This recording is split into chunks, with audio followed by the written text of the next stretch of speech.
मुख्यमंत्र्यांच्या हस्ते सपत्नीक श्री विठ्ठल रुक्मिणीची महापूजा संपन्न। पांडुरंगाचं आषाढीला दर्शन हा जीवनातील आनंदाचा क्षण। महाराष्ट्रातील सर्व संकट दूर करण्याची शक्ती द्या असं फडणवीसांनी विठ्ठलाला घातलं साकडं।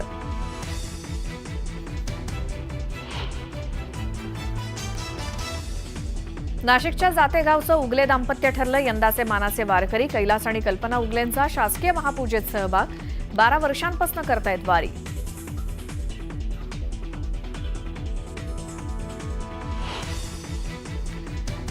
पंढरपुरात भाविकांचा उसळला महासागर। टाळ मृदुंगाच्या गजरात वारकऱ्यांच्या उत्साहाला उधाण। दर्शनासाठी लांबच लांब रांगा।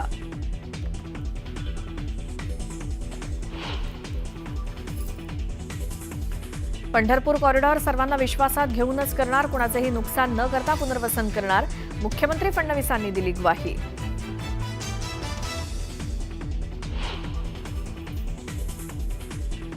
मुख्यमंत्री देवेंद्र फडणवीसांचा आजपासून नवीन पॉडकास्ट। आषाढी एकादशीच्या मुहूर्तावर सकाळी 11 वाजता महाराष्ट्र धर्म।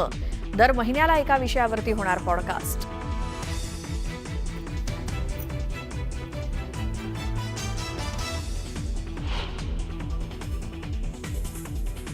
एक गोष्ट नक्की की आमच्या दोघांमध्ये जो काही अंतरपाठ होता तो आनाजी पंतांनी दूर केला।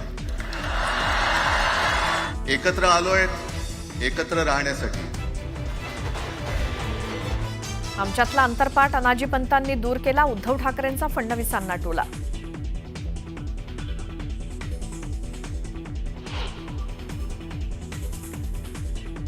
विनाकारण मारामारी करण्याची गरज नाही, पण नाटकं केली तर कानाखाली आवाज काढा, पण मारहाणीचे व्हिडिओ काढू नका। राज ठाकरेंच्या कार्यकर्त्यांना सूचना।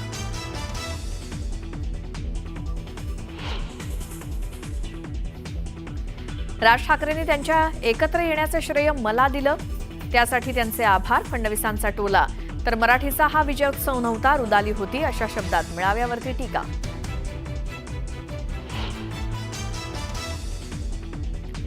नाशिकमध्ये गोदावरी नदीच्या पाणी पातळीत पुन्हा वाढ। पुराची पातळी सांगणाऱ्या दुतोंड्या मारुतीच्या कमरेपर्यंत पाणी। रामकुंड परिसरातील अनेक मंदिरं पाण्यात।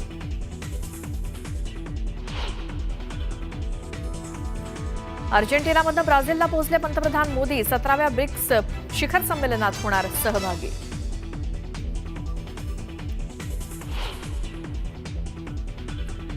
मुसळधार पावसामुळे मध्य प्रदेश, राजस्थान आणि काश्मीरमध्ये पूर परिस्थिती। अनेक ठिकाणी पाणी साचल्यामुळे रस्ते वाहतूक विस्कळीत।